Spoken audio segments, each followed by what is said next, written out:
혹시 이런 생각 해보신 적 없으세요?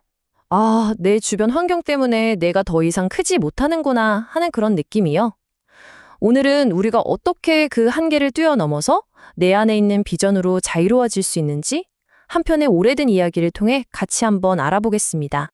자, 이야기는 이렇게 시작됩니다. 한 농부가 길을 가다가 정말 특별한 걸 발견한 거예요. 바로 거대한 독수리의 알이었죠. 농부는 그 신비로운 알을 그냥 지나칠 수 없었어요. 농부가 이 알을 어디로 가져갔을까요? 바로 자기네 닭장이었어요. 창공의 왕이 될 운명을 가진 알을 평범한 암탉의 둥지에 조심스럽게 놓아둔 거죠. 다른 병아리들과 함께 독수리는 그렇게 세상에 나올 준비를 하게 됩니다. 마침내 알에서 깨어난 아기 독수리.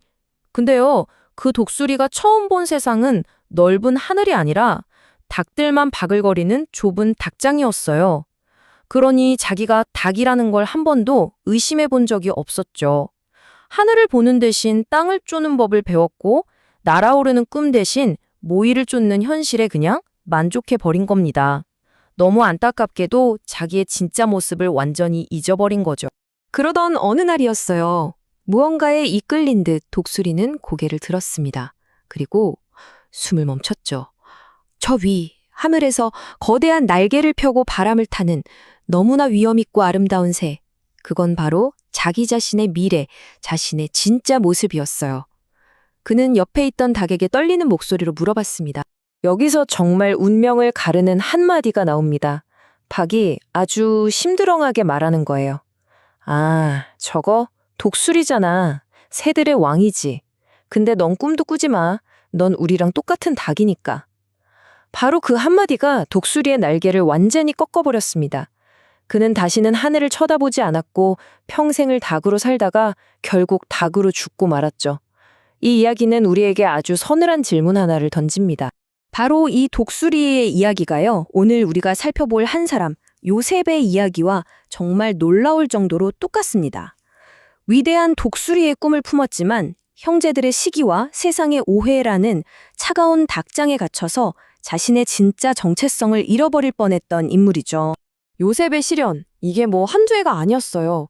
17살, 정말 꿈 많을 나이에 형들 손에 노예로 팔렸고 30살이 될 때까지, 그러니까 무려 13년입니다. 13년.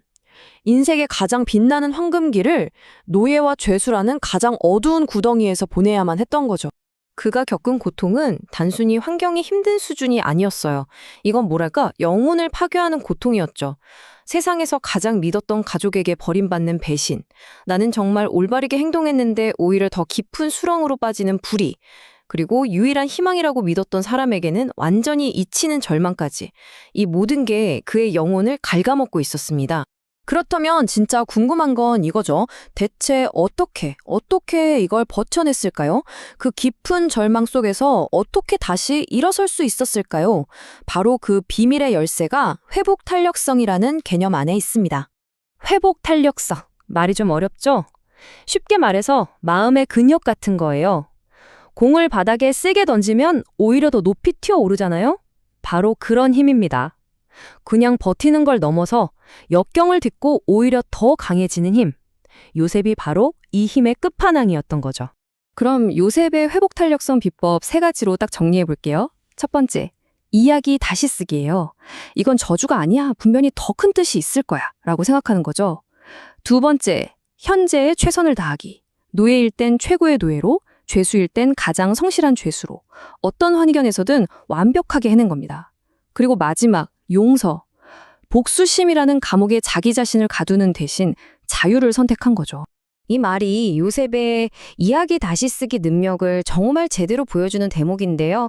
자기를 팔아넘긴 형들 앞에서 이렇게 말합니다. 형들은 나를 해치려 했지만 하나님은 이걸 선으로 바꾸셔서 이렇게 많은 사람을 살리려고 하셨어요.